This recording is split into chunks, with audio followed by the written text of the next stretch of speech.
de alguna manera se tenía la idea de que países como Canadá o zonas como la Unión Europea eran diferentes a Estados Unidos, pero realmente las compañías no son distintas por el país en el que provengan o en donde tengan sus oficinas.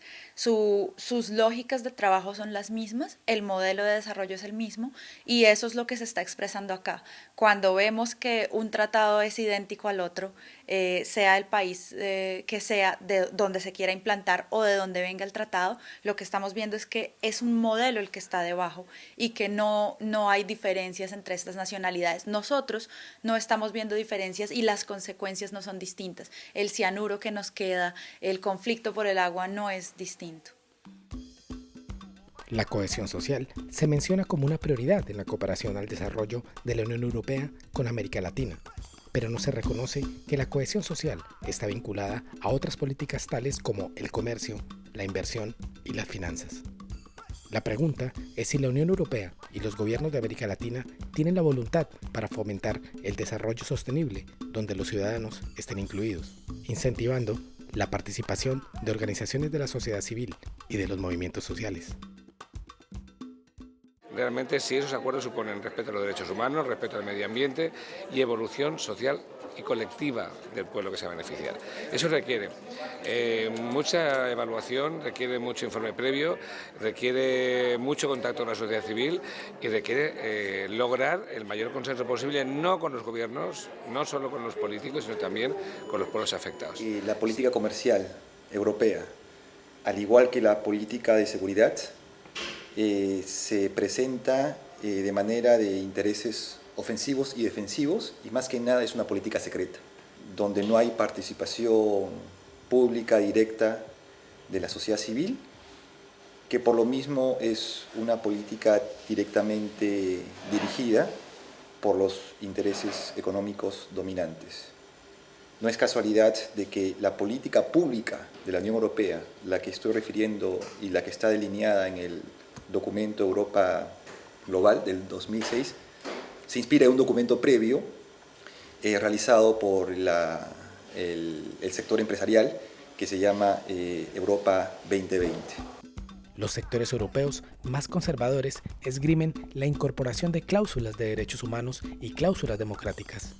El fomento de la integración regional está íntimamente ligada al concepto de comercio como un generador de crecimiento y medio para luchar contra la pobreza.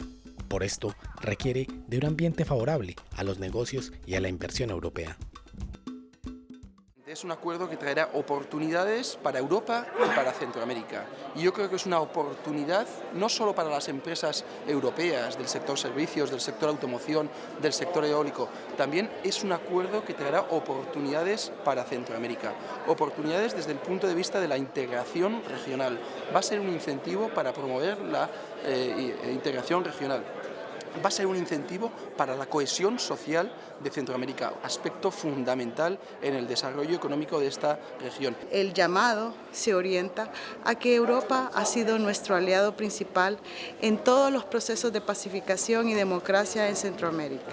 Así que le estamos diciendo al Parlamento Europeo que no deje esa tarea inconclusa para pasar ahora a una simple negocio, a un simple comercio, ¿verdad? Y a la explotación de nuestros recursos naturales, porque además la región es vulnerable en materia ambiental, climática. Y eso también queremos que no se siga profundizando en la desertificación de la ampliación de fronteras agrícolas, la deforestación, el consumo, el abuso del agua y la destrucción en general del medio ambiente. Las organizaciones sociales de América Latina y de Europa temen que la fragilidad de la legislación local y la falta de verificación den paso a la entrada incontrolada de intereses transnacionales en estos países. Los acuerdos comerciales que se discuten actualmente contienen, paradójicamente, menos convenios multilaterales que el antiguo sistema de preferencias generales y no incluyen mecanismos vinculantes para garantizar la efectiva aplicación de estas normas. Bueno, yo creo que la cláusula democrática es un elemento esencial que fundamenta todo el acuerdo. Es un acuerdo de asociación que comporta un diálogo político, que comporta una liberalización progresiva y recíproca de los intercambios y un aspecto fundamental como es la cooperación. Es importante subrayar que estos acuerdos son acuerdos, digamos, entre partes iguales, aunque efectivamente haya asimetrías como consecuencia del tamaño de la Unión Europea.